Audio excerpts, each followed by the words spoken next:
கஷ்டம் அந்த கஷ்டம் இது எல்லாத்தையும் நீங்க கூட்டி கழிச்சு பார்த்தா கீழே ஒண்ணே ஒண்ணுதான் இருக்கும். என்ன? அவிசுவாசம் மாத்திரம் தான். நீங்க அதுக்கு எத்தனை கலர் போட்டு மறைக்க ட்ரை பண்ணாலும், நான் இதனால தான் சோர்ந்து போயிட்டேன், அதனால தான் பயந்துட்டேன், இதனால தான் குழம்பிட்டேன், நீங்க எத்தனை கலர் போட்டு அதை மறைக்க பார்த்தாலும் இட் வில் பிளிங்க். என்ன? அதை நீங்க மறைக்கவே முடியாது. நீங்கள் குறை பேசுவதும் நடக்கிற சூழ்நிலைமையின் கஷ்டங்களை பேசுவதும் வேற ஒன்றையும் காண்பிக்கவில்லை. நீ ஒரு அவிசுவாசி என்கிறதை மாத்திரம் தான் சொல்லுகிறது. நீ ஒரு அவிசுவாசி என்பதை நீ தேவனுக்கு மறைக்க முடியாது. நம்ம லைஃப்ல ஜெபம் பண்ண சொன்னா எப்படி ஜெபிப்போம்? ஒரு விசுவாசி செய்கிற ஜெபம், ஆண்டவரே அப்பா இது நடக்க வேணாம் ஆண்டவரே, என்னை காப்பாற்றுங்க ஆண்டவரே, அப்படி செய்யுங்க ஆண்டவரே, இப்படி செய்யுங்க ஆண்டவரே, இதுல விடுவீங்க ஆண்டவரே. நான் சொல்லுகிறேன், அப்ப விசுவாசம் என்கிற வார்த்தை அல்லது விசுவாசம் என்கிற ஒரு காரியம் வாழ்க்கையில எதற்கு?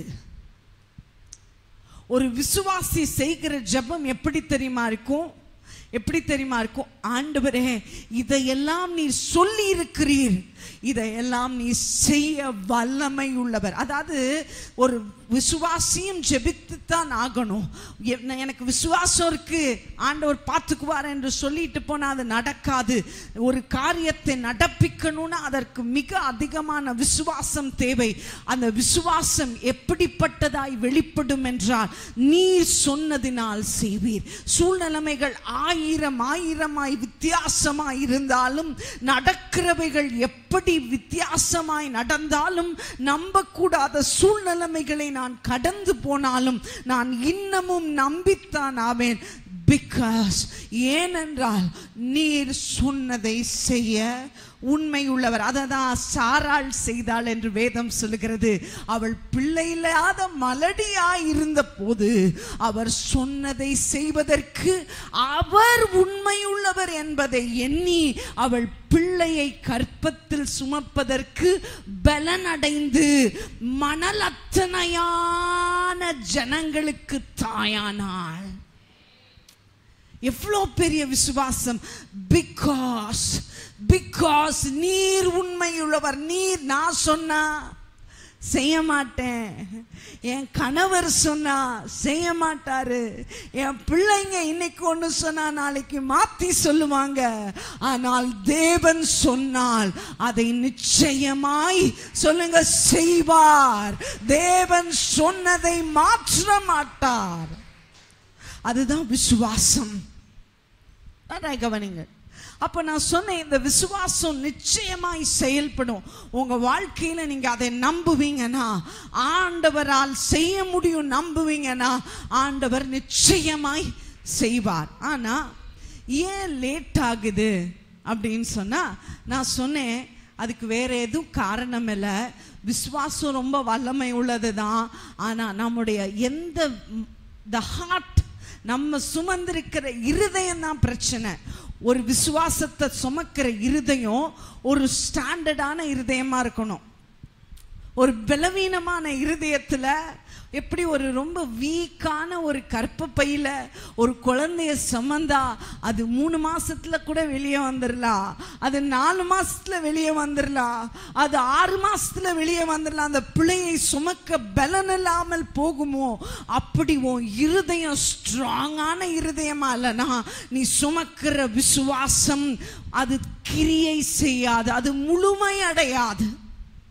அது பாதியில கொஞ்சம் தூரம் விசுவாசிச்சு பின்ன முதிரா பிண்டம் போல பலன் இல்லாததாய் உயிரிழந்ததாய் அது கெட்டுவிடும். உன் இருதயம் மிக வலிமை நிறைந்ததா, விசுவாசத்தை சுமக்கிற இருதயமா நம்ம இருதயத்தை தேவன் மாற்ற விரும்புகிறார். எல்லாரும் விசுவாசிக்கிறோம், ஆனா அந்த விசுவாசம் எவ்வளவு தூரம் கேரி ஆகுது,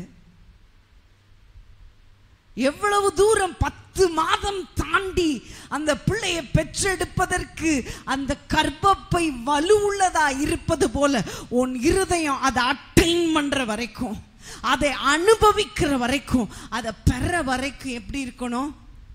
தாங்குகிற இருதயமா இருக்கணும். உன் பிள்ளைய தேவ வழியிலே கொண்டு வருகிற வரைக்கும் உன் விசுவாசம் செயல்பட்டு கொண்டே இருக்கணும். உன் குடும்பத்தில் உள்ள அத்தனை பேரையும் இந்த ரட்சிப்பின் பாதையிலே கொண்டு வர வரைக்கும் உன் விசுவாசம் செயல்பட்டுட்டே இருக்கணும். உன் கணவன் மாற வரைக்கும் உன் விசுவாசம் செயல்பட்டுட்டே இருக்கணும். உன் வாழ்க்கையின் தரிசனங்கள் நிறைவேறும் வரைக்கும் உன் விசுவாசம் மிகவும் மிகவும் அதிகமா செயல்படணும்.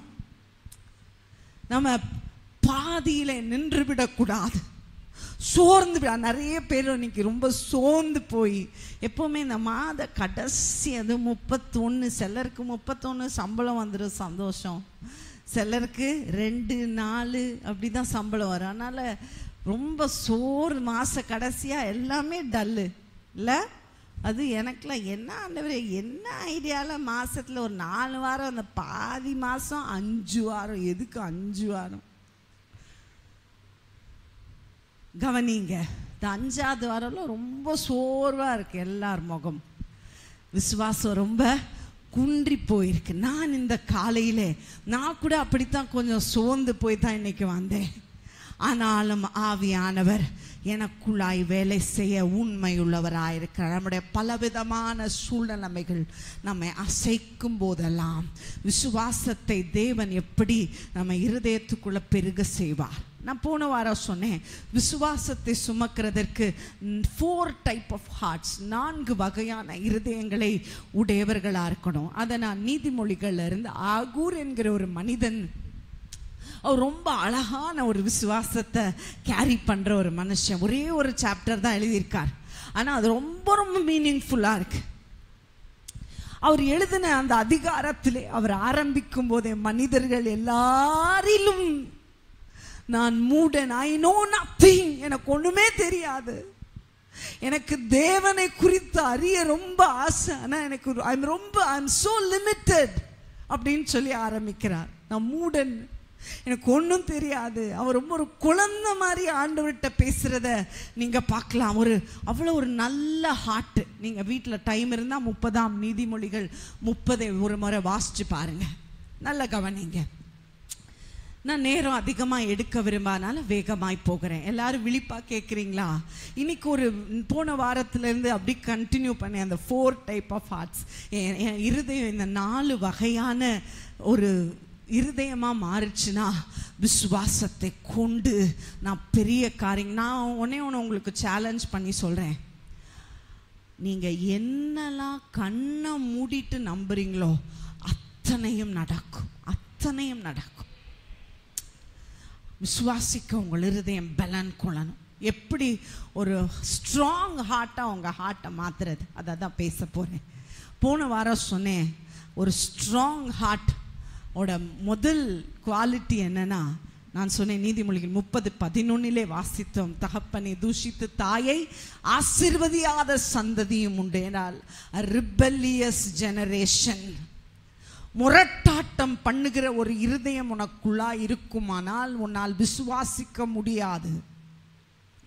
அநேகருடைய இருதயம் எதிர்க்கிற இருதயம். நான் அன்னைக்கு வீட்டில் பேசிட்டு இருந்தேன், அந்த நாள்லாம் சாப்பாடு நல்லா இல்லை அப்படின்னு சொன்னா ஓப்பனா சொல்லுவாங்க, ஐயோ நல்லாவே இல்லை, யார் செஞ்சா என்ன, ஏன் இப்படி இருக்கு, இது எடு, எனக்கு வேண்டாம், வேற என்ன இருக்கு. எங்க அப்பாலாம் நீங்க அப்படியே நடுங்கணும், சாப்பாடு கொண்டு போய் எங்க வச்சா எடுத்து அப்படியே மெல்ல ஒரு வாய் சாப்பிட்டு, இது எடுமா, வேற என்ன இருக்கு, இது இருக்குப்பா, அதான் யார் பண்ணா, அப்படியே பயங்கர இன்ஸ்பெக்ஷன் மாதிரி இருக்கும். ஒவ்வொரு சாப்பாடும் அப்படியே உதறும்.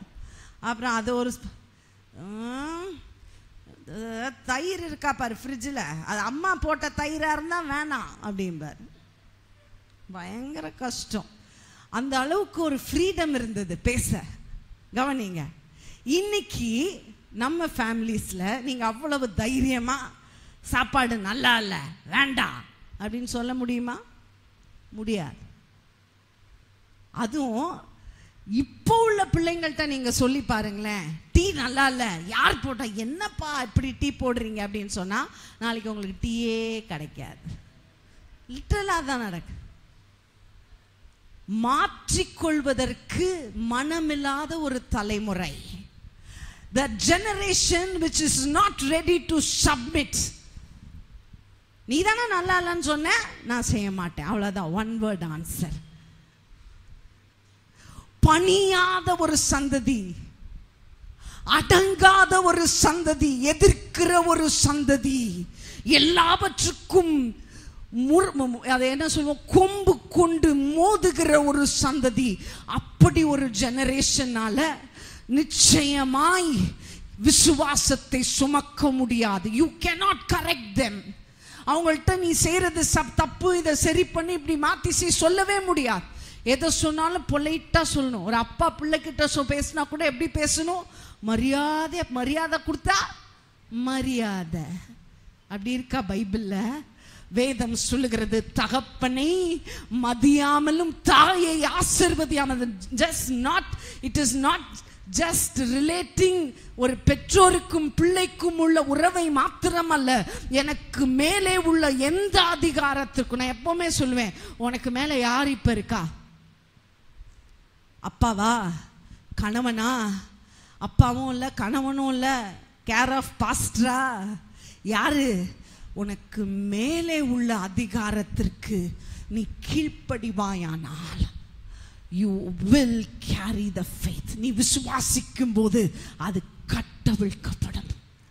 சப்மிட். மனைவிகள், நான் ஹம்பிளா சொல்றேன், உங்க காலை பிடிச்சு கேட்கிறேன், உங்க லைஃபோட ஃபெயிலியருக்கு முதல் காரணம் உங்கள் கணவனுக்கு நீங்கள் கீழ்ப்படினா. எந்தெந்த வீட்டில் பிள்ளைங்க முரட்டாட்டம் பண்ணுறாங்களோ, நான் இன்க்ளூடிங் மீ, நான் என்னையும் சேர்த்து சொல்கிறேன், இன்னும் நாம் கீழ்ப்படிதலிலே முதிர்ச்சி பாஸ் பண்ணலை. முதிர்ச்சின்னு சொல்ல மாட்டேன், we haven't passed.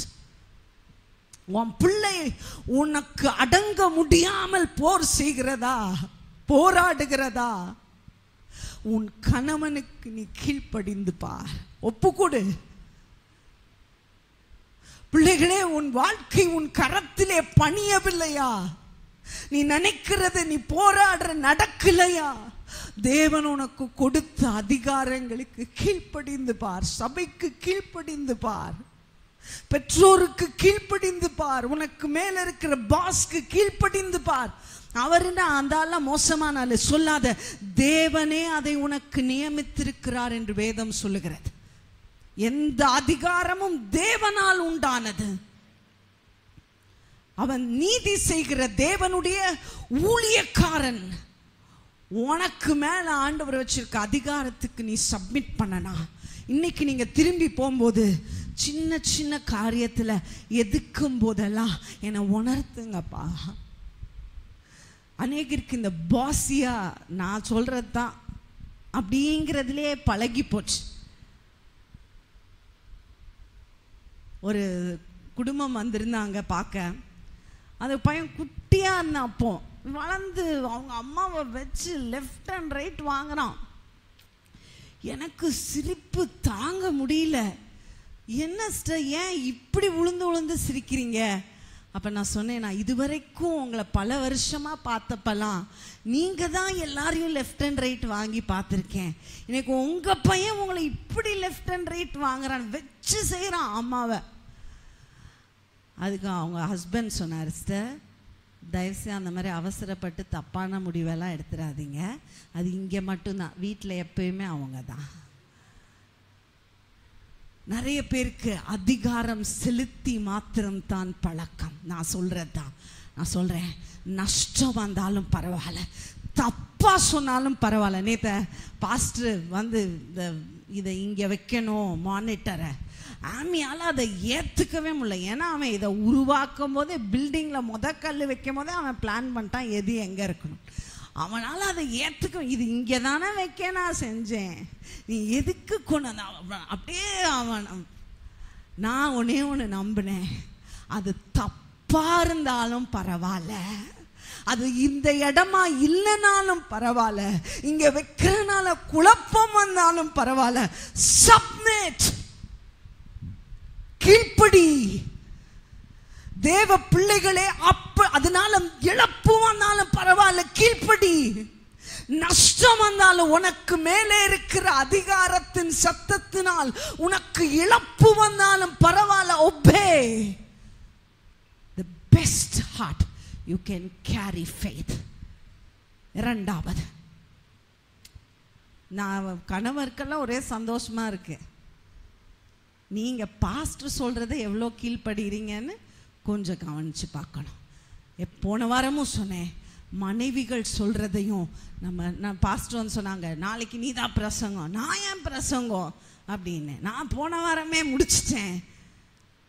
நான் தானே ஹெட் பாஸ்டர், நான் சொல்றது தான் நடக்கும் அப்படின்னாங்க. உடனே நான் ஒபே பண்ணாலும் என் வாய் சும்மா இருக்கா. ஒரு ஹெட் பாஸ்டருக்கே நான் ஒரு ஹெட் பாஸ்டர். நம்மளுக்குள்ள எப்போவுமே அந்த என்ன இருக்கு, கீழ்படிஞ்சா கூட அந்த பிறவிலே இருக்கிற ஒரு முரட்டாட்டம் இருக்கதான் செய்ய. சப்மிட், கீழ்ப்படி. இரண்டாவது கவனியுங்கள், வாசிக்கலாம். 30ஆம் அதிகாரம் 12ஆம் வசனம். தாங்கள் அழுக்கற கழுவப்படாமல் இருந்தும், the second type of generation, அழுக்கற கழுவப்படாமல் இருந்தும் தங்கள் பார்வைக்கு தங்களுக்கு தாங்களே நாங்கெல்லாம் கரெக்டா தான் இருக்கோம் அப்படின்னு நம்புற ஒரு சந்ததி யார் அப்படின்னு சொல்லப்பட்டிருக்கு. யார் இவங்க? கவனிங்க, உணர்வற்றவர்கள். உணர்வுள்ள ஒருவன் உண்டோ? இருதயம் உணர்வுள்ள இருதயமா இருந்தால் மாத்திரம்தான் நீ விசுவாசிக்க வலிமை பெறுவாய். ஒரு கணவன் மனைவிய பயங்கரமா பேசினார். அப்படி இப்படிலாம் பேசல, வாய்க்கு அந்த மாதிரி பேசினார். பேசிட்டு போனார். போனா 10,000 காணும். திரும்பி வந்தோடனே, நான் இங்கே தான் வச்சேனா இல்லை எடுத்துட்டு போனேனா? என்னத்தப்பா 10,000 இங்கெல்லாம் வைக்கலப்பா, நான் பார்த்தேன் நீங்க போகும்போது பாக்கெட்ல தான் வச்சுட்டு போனீங்க. அப்படியா? காணோம். ஐயோ அப்படின்னு மனைவி சொன்ன. தர்திரம் பிடிச்சவளே, நீ தாண்டி காரணம். கவனிங்க, உணர்வை வரதுக்கு நிறைய பேர் விடுறதே இல்லை. எவ்வளவு அடிபட்டாலும் உணர்வுக்கு இடமே இல்லை. எவ்வளவு நஷ்டம் வந்தாலும் நல்ல கவனிங்க, நம்ம லைஃப்ல எல்லாமே ஆண்டவர் பிளான் பண்ணி ஒவ்வொன்றையும் சீக்வன்ஸ் பண்ணி அனுமதிக்கிறார். இந்த நாளிலே இத்தனை காரியங்கள், இத்தனை சேலஞ்சஸ், இத்தனை சூழ்நிலைமைகள். இந்த சூழ்நிலைமைகளிலே சில காரியங்கள் நஷ்டங்களாய் கஷ்டங்களாய் வருகிறது. எதற்கு? நம்ம உணர்த்துறதுக்கு. தேவனை தேடுகிற உணர்வுள்ளவன் உண்டோ? தேவனை தேடுகிற உணர்வுள்ளவன் உண்டோ என்று பார்க்கும்படி. நல்ல கவனிங்க, ஒரு காரியத்துல நஷ்டம் வருதா, திடீர்னு ஒரு தோல்வி வருதா, ஒரு பிரச்சனை வருதா, ஒரு தேவ மனிதனுடைய இருதயம், ஆண்டவரே என்ன பண்ண, ஏன், என்ன உணரணும், எதை மாற்றணும் என்று உணரணும். எதனால ஆண்டவரே நான் இவ்வளவு ஜெபித்து வந்தேனே, இவ்வளவு நான் உம்கிட்ட கேட்டேனே, ஏன் அப்பமும் இப்படி நடக்குது? உன் இருதயத்தில் விசுவாசத்தை நீ கீழே போடாமல் காத்துக்கொள்ள வேண்டுமானால், அந்த அப்படிப்பட்ட கலக்கம் நிறைந்த நேரத்தில் ஆட்டோமேட்டிக்கா என்ன ஆயிடும்? விசுவாசம் ஸ்வங்கின் கீழே போயிடும். போகவே கூடாது. விசுவாசத்தை பிடித்திருக்கிற இருதயம் எப்படிப்பட்ட இருதயமா இருக்கணும்? உணர்வுள்ள இருதயம். எனக்கு ஆண்டவர் சிலற்ற சாப்பிட்றதுக்கு ரெஸ்ட்ரிக்ஷன் கொடுத்துருக்கிறார்.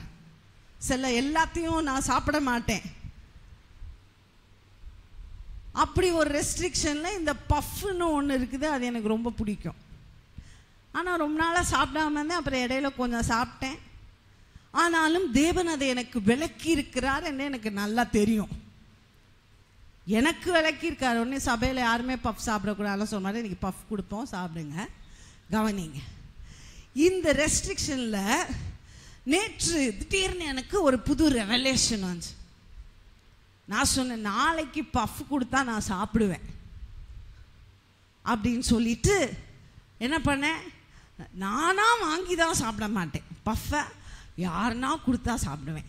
பரோட்டாவை நானாக வாங்கி சாப்பிட மாட்டேன், யாரன் வீட்லையாவது பரோட்டா போட்டால் சாப்பிடுவேன். இப்படிலாம் நானே என்னை தேற்றிக்கொண்டேன். ஓகே, முடிஞ்சு போச்சு, இது என் முடிவு.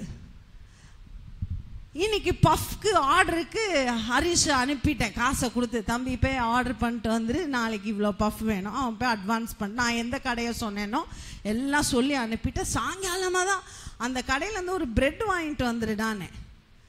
வாங்கிட்டு வந்தால் அந்த ஈவினிங்காக தான் வாட்ச், திடீர்னு பார்த்தா 8 மணிக்கு நான் சொன்ன கடை பேர் இல்லை, இது ஒரு பெரிய பேக்கரி.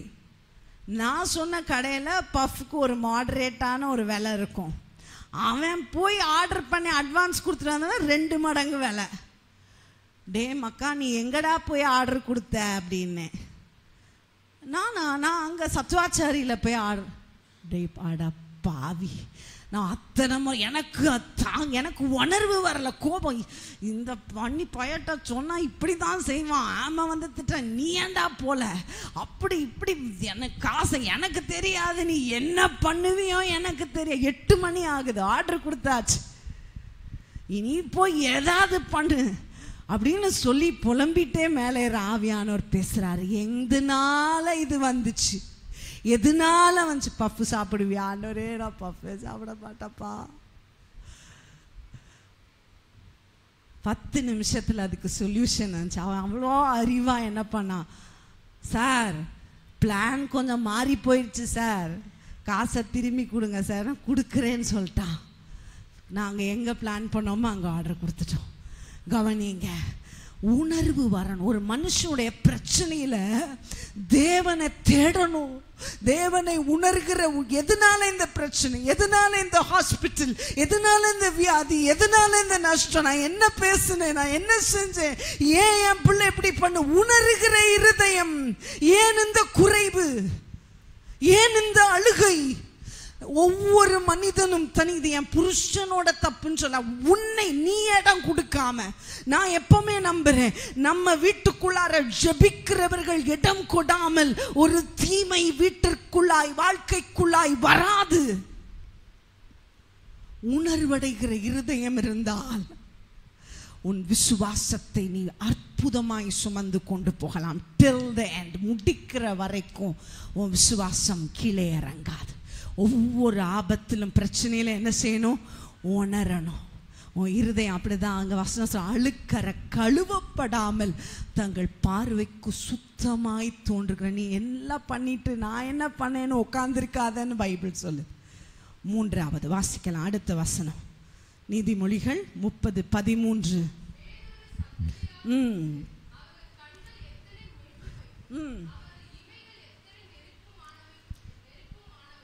போது வேறொரு சந்ததியும் உண்டு, அவர்கள் கண்கள் எத்தனை. த ப்ரவுட் ஜெனரேஷன், பெருமை நிறைந்த ஒரு சந்ததி. எந்த இருதயத்தில் பெருமை குடிக்கொண்டிருக்கிறதோ அந்த இருதயம் விசுவாசிக்க பலனற்ற ஒரு இருதயம். உங்க இருதயத்தில் பெருமை இருக்கு அப்படிங்கிறதற்கான சைன் என்னவா இருக்கும் சொல்லுங்க? நான் அப்படி செஞ்சேன், இப்படி செஞ்சேன், அப்படி சாச்சேன், அப்படி பேசுறதா? அது மட்டுமில்லை. ஒரு ஆளை இளக்காரமா பார்க்கிறதா?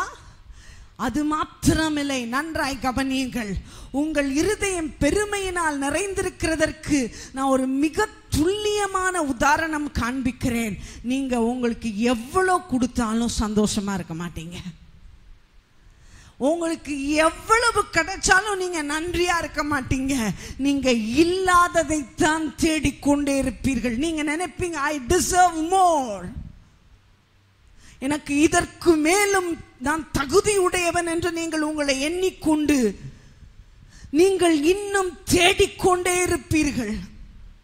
உங்கள் இருதயம் இன்னும் அதிகமானதை கிடைச்சதுக்கு இந்த சபையை கட்டணும். எத்தனை பேர் நான் சபையை பாஸ்டர் சொன்னாங்க, சபையை கட்டுறதுக்கு 40 நாள் உபவாசம் போட்டு ஆரம்பிச்சோம், சபையை முடிக்கும் போது 40 நாள் உபவாசம் போட்டு நன்றி சொல்லணும்னு சொன்னாங்க. அதுதான் உண்மை. A grateful heart, நன்றி இல்லாத இருதயம். ஒரு இருதயம் நன்றி நிறைந்ததா இருந்தால் அது தாழ்மையான இருதயம். இன்று அநேகருடைய இருதயம் கவலையினாலும் குழப்பங்களினாலும் நிறைந்திருக்கிறதுக்கு காரணம் என்ன? நீ நன்றி இல்லை. எனக்கு அப்படி நினைக்கிறேன், நான் மட்டும் வந்திருக்கேன், என் கணவன் வரலையே, என் பிள்ளைங்க வரல, எல்லாரும் உன்னை நினைச்சு கவலை. நான் சொல்றேன், இதுவரைக்கும் என்னை ஜீவனோடு வைத்து இவ்வளவு பெரிய ரட்சிப்பை காண செய்தார். இதை செய்தவர் அதையும் செய்வார். இதற்கே நன்றி சொல்றதுக்கு ஒரு ஆயுசு போதாது. இந்த ரட்சிப்புக்கே நான் என்ன செய்வேன்? இவருக்கு நன்றி சொல்வதற்கு நான் என்ன செய்வேன்? உட்கார்ந்தால் அவரை நன்றி சொல்வதற்கு வார்த்தை போதாது. அவரை புகழ்வதற்கு வாசிக்கலாம் ஒரு வார்த்தையை. 1 தெசலோனிக்கேர் 5ஆம் அதிகாரம் 18ஆம் வசனம். 1 தெசலோனிக்கேர் 1 Thessalonians 5:18. எல்லாவற்றிலேயும் ஸ்தோத்திரம் செய்யுங்கள், அப்படி செய்வதே கிறிஸ்து இயேசுவுக்குள் உங்களை குறித்த சரி தேவனுடைய சித்தம். ஃபர்ஸ்ட் வேர்டை எல்லாரும் சொல்லுங்க. எதுல ஸ்தோத்திரம் செய்யுங்க? எல்லா நன்மை நடக்கையில் ஸ்தோத்திரம் செய்யுங்கள்னு இருக்கா? எல்லாவற்றிலேயும் அப்படின்னா அப்படின்னா அப்படின்னா என்ன நடந்தாலும் ஸ்தோத்திரம் செய்யுங்கள். என்ன நடந்தாலும் ஸ்தோத்திரம் செய்யுங்கள். ஆக்சிடென்ட் நடந்தாலும் ஸ்தோத்திரம் செய்யுங்கள். தேவன் எல்லாவற்றிலும் எல்லாவற்றையும் நன்மைக்காக மாத்திரம் தான் நமக்கு செய்கிறார். நான் சொல்லிட்டு இருந்தேன், ஆமி ஒரு போன வாரத்துக்கு முந்தின வாரம் நினைக்கிறேன், பைக் எடுத்துட்டு போனா திரும்பி வீட்டுக்கு வரல, ஃபோன் வருது, அப்பா என் வண்டிக்கு முன்னாடி ஒரு ஆள் வந்து உளுந்துட்டாரு, நலம்க்கு கொண்டு போயிட்டாங்க, என் பைக்கை போலீஸ் ஸ்டேஷன் கொண்டு போயிட்டாங்க, வரீங்களா? பிரச்சனை போது போது போது, நஷ்டம், பணம் கட்டுறோம், என்னெல்லாமோ பண்றோம். ஒன்றே இருதயத்துக்குள்ளார ஸ்தோத்திரம். ஆண்டவர் பெரிய காரியங்களை செய்கிறார். என் இருதயம் அன்று நான் எப்பவுமே அப்படி இருப்பேன்னு சொல்ல முடியாது. நானும் ஆஸ்லேட் ஆவேன், நானும் சோர்ந்து போவேன். ஆனா ஒரு நல்ல விசுவாசிக்கிற இருதயம் எப்படி தெரியுமா இருக்கும்? பிரச்சனைகளில, தோல்விகளில, இழப்புகளில மகிழ்ந்து களி கூறும். தேவன் எவ்வளவு பெரியவர். அதை தான் நான் போன வாரம் சொல்லி ஆரம்பிச்சேன். என் கைக்கு மீறி ஒரு காரியம் போனால் அந்த காரியத்தை தேவன் கையிலே வைத்திருக்கிறார். நன்றியை தவிர நான் வேற ஒண்ணுமே சொல்லல. ஆண்டவரே ஆச்சரியங்களை செய்கிறவர், எனக்கு புரியல, ஏதோ ஒண்ணு பயங்கரமா செஞ்சிட்டு இருக்கீங்க, எனக்கு போய் அப்பா தீமை செய்வாரா? நான் நன்றி சொல்லிட்டே இருக்கிறேன். இந்த பிரச்சனை ஒரு நாள் போச்சு, 2 நாள் போச்சு, அவன் ரொம்ப அப்செட் ஆயிட்டான், வண்டி வரல, பணம் நஷ்டம். நான் சொல்லுகிறேன், ஒரு காரியத்தை உணர்த்தினார் எனக்கு. எல்லாரும் என்னென்ன உணரணுமோ உணர்ந்தோம். என்னை தேவன் ஒரு பர்டிகுலர் காரியத்தை உணர்த்தினார். என் இருதயம் பெருமையினால நிரம்பி இருந்ததை எனக்கு காண்பித்தார். இதனாலதான் இந்த நஷ்டம் வந்துச்சு. உனக்கு செய்த இவ்வளவு நன்மைகளை தாண்டி இல்லாததுக்கே நீ கவலைப்பட்டு இருக்கிறியே, இதனாலதான் நஷ்டம் வந்துச்சு. நான் ஆண்டவர்கிட்ட ஒப்பு கொடுத்தேன், இனிமே நான் இது கவலையே படமாட்டேன் ஆண்டவர் என்ன சொன்னேன். எல்லாம் ரிலீஸ் ஆச்சு, காசு நஷ்டம் ஆச்சு. பார்த்தீங்களா? நான் உணர்ந்து ஆண்டவருக்கு நன்றி சொல்ல உணர்ந்த அன்றே நான் எவ்வளவு இழந்தேனோ அதை விட தேவன் 5 மடங்கு திரும்பி கொடுத்தார். நீங்கள் உட்கார்ந்திருக்கிற இருக்கைகளுக்காக தேவனுக்கு நன்றி சொல்லுங்க. ஹல்லேலூயா. புரியுதா இல்லையா? எப்படி உட்கார்ந்திருக்கீங்க? நன்றி சொன்னனால ஆண்டவர் இருக்கைகளை நமக்கு கொடுத்திருக்கிறார். உங்கள் நஷ்டங்களிலும் எல்லாவற்றிலும் நான் ஒண்ணு சொல்றேன், பிரச்சனைகள்ல போய் உட்கார்ந்து என்ன எப்படி தெரியுமா பிரைஸ் பண்ணணும்? ஆண்டவரே, உமக்கு ஒப்பானவர் யார் கர்த்தாவே? உம்மை போல அதிசயங்களை செய்கிறவர் யார்? உமக்கு நிகரானவர் யார்? யசூரனின் தேவனை போல தெய்வம் இல்லை. ஒரு வைராக்கியம் வரணும். எவ்வளவு நன்மை செய்திருக்கிறீர், இந்த நன்மைக்கெல்லாம் நான் தகுதியா? என் வீட்டுல யாரும் அறியல, என்னை தெரிந்து கொண்டிருக்கிறீர். ரட்சிப்பின் பாத்திரத்தை கரத்திலே ஏந்தி கொண்டு உம்மை துதிப்பேன். துதிக்கிற ஒரு இருதயம் விசுவாசத்தை கைவிடவே விடாது. ஆண்டவர் நமக்கு செய்கிற இரக்கங்களுக்கு அளவே இல்லை. நன்றி சொல்லி அப்போ தேர்ட் டைப் ஆஃப் ஜெனரேஷன் என்ன? பெருமையா நீ இல்லாம இருந்தனா நீ நிறைய துதிப்ப. நீ பெட்ல படுத்த உடனே அங்க போனோம் இங்க போனோம் அங்க போனோம் இங்க போனோம் இல்லை, நீ நல்லவர். ஹalleluya ஹalleluya. 5 நிமிஷம் ஃப்ரீ டைம் கிடைச்சதா? சமைக்க போனியா, வேலைக்கு போனியா, கனெக்ட் yourself with praise. உன் இருதயம் துதியினால் இணைக்கப்பட்டு உன் வாய் அவரை எப்பொழுதும் துதித்து கொண்டே இருக்குமானால் உன் இருதயம் விசுவாசத்தை ஒருபோதும் கீழே விடாது. 24 hours. நான் சொல்றேன், நீங்கள் உங்கள் லைஃப்பில் ஏதாவது ரொம்ப டிப்ரெஸ்டாக ஏதாவது ஒரு ரொம்ப ஸ்ட்ரெஸ்ஃபுல் ஒரு டைமில் போகிறீங்களா, ஒரு நாள் லீவ் போடுங்க. நீங்கள் வீட்டில் நான் வேலைக்கே போகலைங்க, பரவாயில்ல லீவ் போடுங்க. எதுக்கு லீவ் போடுங்க? சமைக்க லீவ் போடுங்க, கூட்டுறதுக்கு லீவ் போடுங்க, துவைக்கிறதுக்கு லீவ் போடுங்க. ஒரு இடத்துல போய் உட்காருங்க, சாப்பிடுங்க, பட்னியாக கூட இருக்க வேண்டாம்.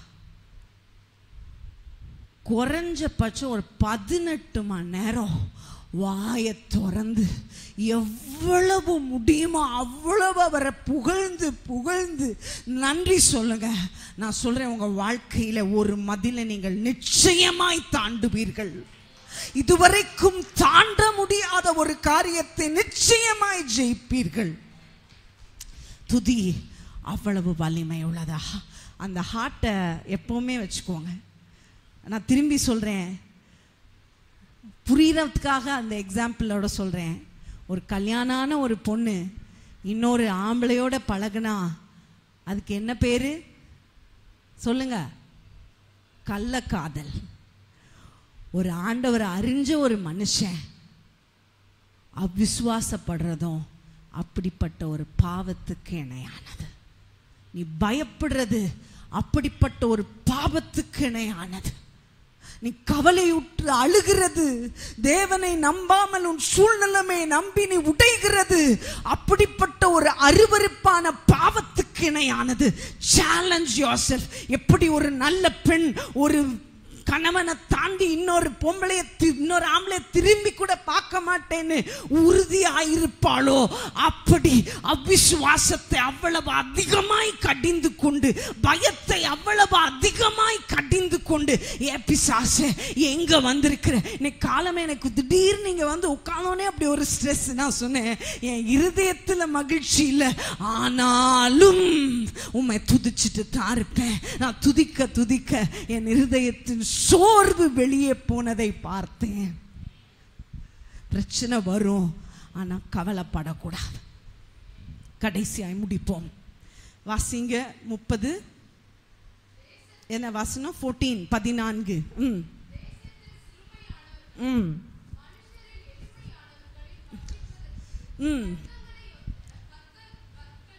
வசனம் கரெக்டா போடுமா? 30:14. நீதிமொழிகள் 30:14.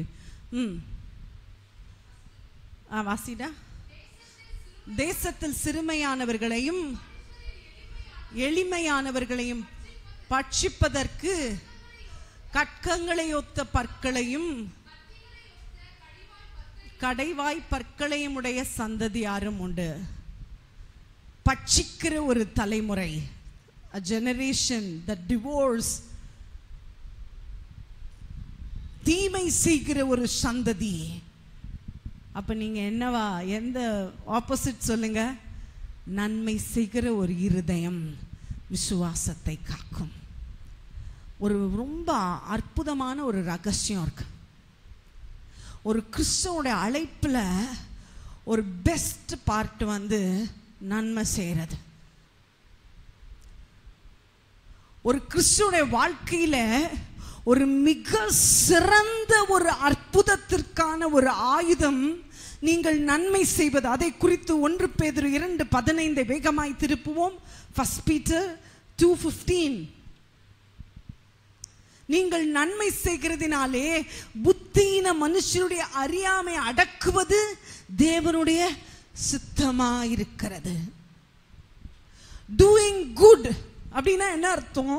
நல்ல கவனிங்க. நம்மை சுற்றி தேவையுள்ள, குறையுள்ள, உதவியற்ற பல சூழ்நிலைமையிலே வாழ்கிற அநேகர் நம்மை சுற்றி இருக்கிறார். நம்ம வீட்டில் இருக்கிறாங்க, நம்ம நெய்பர்ஸ்ல இருக்காங்க, நமக்கு தெரிந்தவர்கள் இருக்காங்க, சபையில் இருக்கிறாங்க.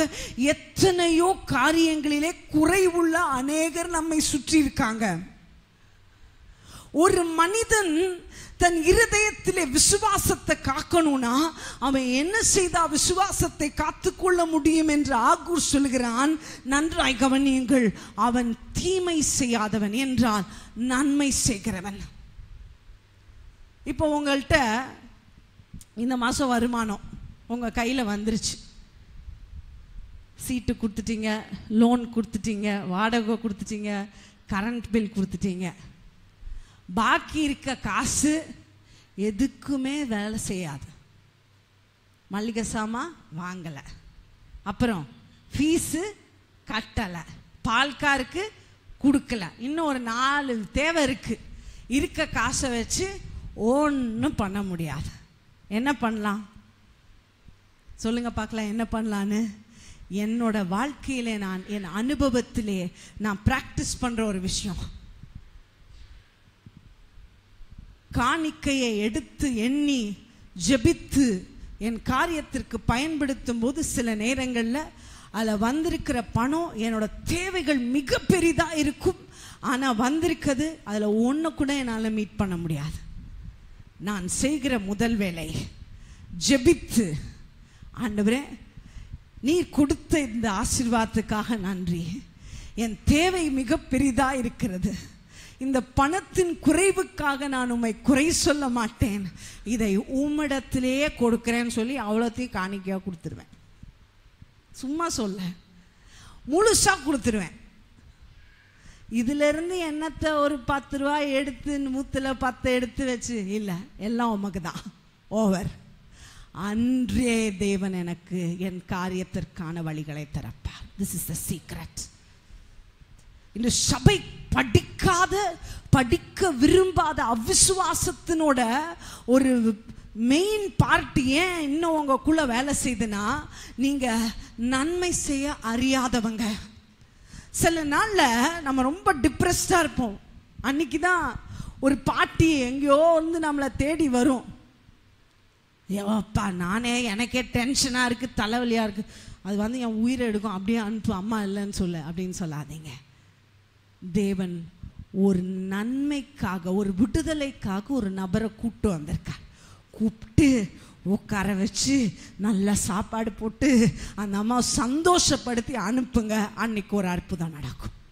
எப்பெல்லாம் லைஃப்பில் டஃப் டைம்ஸில் போகிறீங்களோ அப்போல்லாம் ஏதாவது ஆவியான உணர்த்துவார், திடீர்னு ஞாபகப்படுத்துவார், திடீர்னு யாரோ ஒரு ஃபோன் வரும், திடீர்னு ஏதோ ஒன்று கனெக்ட் ஆகும், இல்லை யாரோ ஒருத்தர் தேடி வருவாங்க. அவர்களுக்கு ஒரு நன்மை செய்வதற்கு உன்னை ஆயத்தப்படுத்து. பை டூயிங் குட், நன்மை செய்கிறதுனாலே நீ பல அற்புதங்களை கண்டடைய முடியும். எனக்கே பத்தலை. அதனால தான் இந்த சர்ச்சில் ஏதாவது ஒரு அனௌன்ஸ்மெண்ட் சொன்னால் ஏழைங்க என்ன கொடுப்பாங்க, இல்லாதவங்க என்ன. ஆனால் நான் சொல்லிட்டேன், இல்லாதவங்க கொடுக்கவே வேணாம், இல்லாதவங்ககிட்ட கேட்கவே கேட்காது, அவங்க இல்லாதவங்களாவே இருப்பாங்க. கொடுக்குறவங்க கொடுக்கட்டும், கொடுக்குற சந்தோஷமாக இருந்து தான் கொடுக்கணும்னு இல்லை, நீ மனம் இருந்தால் கொடுக்க முடியும். 2 பணமுடைய விதவை என்ன செய்தா அழுதுட்டே போய் போட்டாளா? இல்லை, நான் இந்த நாளிலே செய்யக்கூடிய மிகப்பெரிய நன்மை என்கிட்ட இவ்வளவுதான் இருக்கு, இருப்பதையெல்லாம் கொடுக்கிற அது விசுவாசத்தை சுமக்கிற இருதயம். You need a heart that can carry faith. Pastor நேத்து என்ன பார்த்து சொல்லிட்டு இருந்தாங்க, நீ ஒன்று செய்யணும், நீ எல்லா காசையும் செலவு பண்ணாத, கொஞ்சம் சேர்த்து வை. நான் நைட்டு வந்து ஜோம் பண்ணிட்டு இருக்கிறேன். ஆண்டவரே பாஸ்டர் பி சொன்னாங்க, எனக்கு எதை வச்சு சேர்த்து வைக்கனே தெரியலையாப்பா, எதை வச்சு சேர்த்து வைக்கிறது அப்படின்னு கேட்டுட்டு இருந்தேன். ஆவியானவன்ட்ட சொல்லிட்டு இருந்தாரு, நீ உன் பணத்திலிருந்து எடுத்து சேர்த்து வைத்தால் 100 சேமிப்பாய், 1000 சேமிப்பாய்.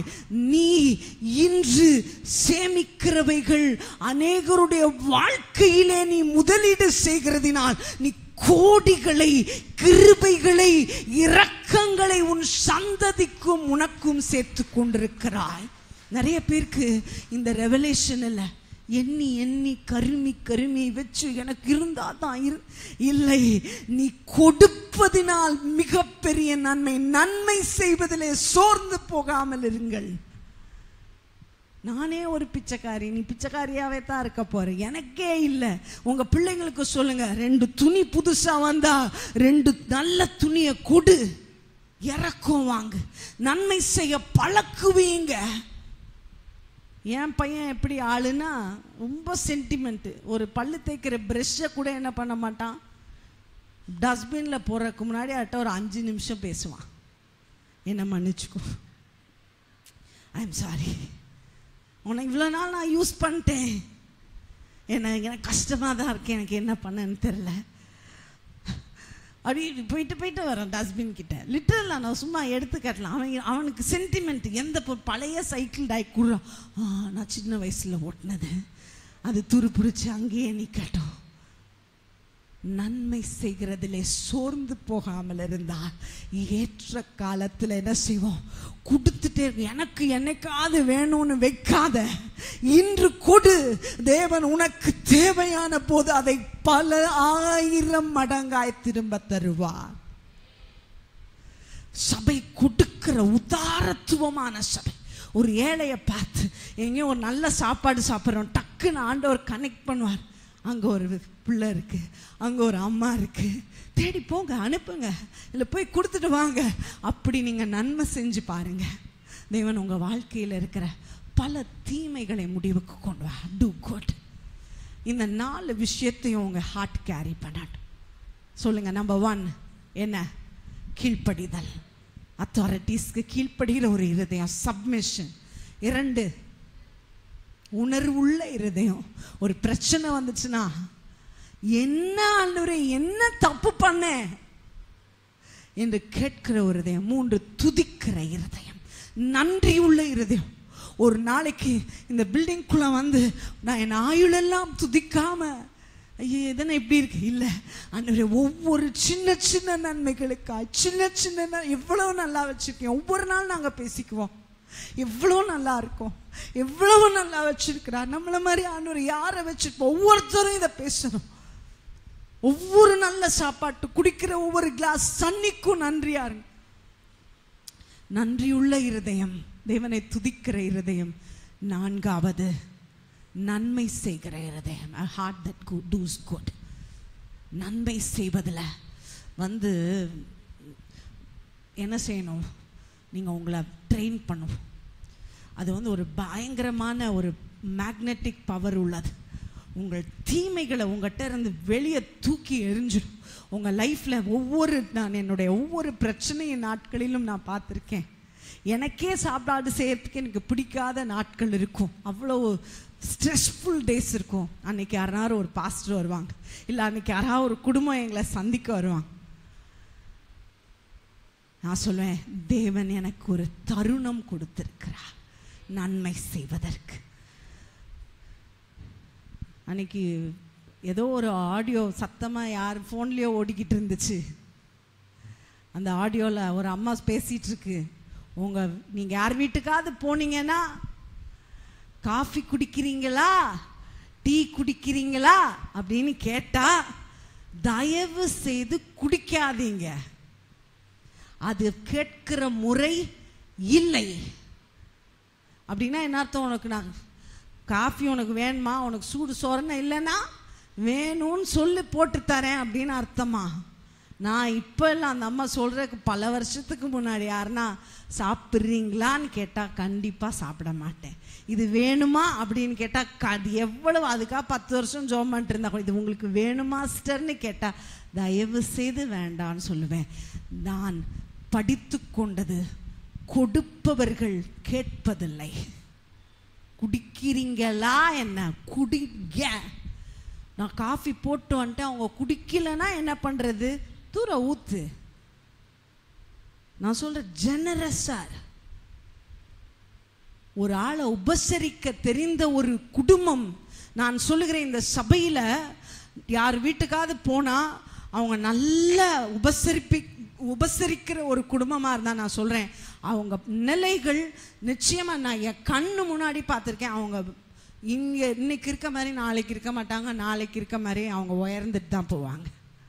உபசரிக்கிறவர்களாய் உங்களை பழக்குவீங்கள். அதுக்கு இந்த சபையில் ரொம்ப சிலர் தான் சான்றா இருக்கிறாங்க, வெரி ஃபியூ, ரொம்ப கொஞ்சம் பேர். நான் உங்கள் அத்தனை பேரையும் அப்படி பார்க்க விரும்புகிறேன். ஒரு வருஷமாக வாங்க எங்கள் வீட்டுக்கு வரவே மாட்டேங்கிறீங்க, வரவே மாட்டேங்க, வாங்க வாங்க. அப்போ வீட்டுக்கு போனோடனே டீ குடிக்கிறீங்களா? அது எது கூப்பிட்ட? ஒரு வருஷமா என்ன சொல்லுங்க, ப்ராக்டிக்கலாக பேசுகிறேன். ஒரு ஆசீர்வாதம் வேணும்னா உன் இருதயத்தை ஜெனரஸாக மாற்று, உன் இருதயத்தை பெரிதாய் மாற்று.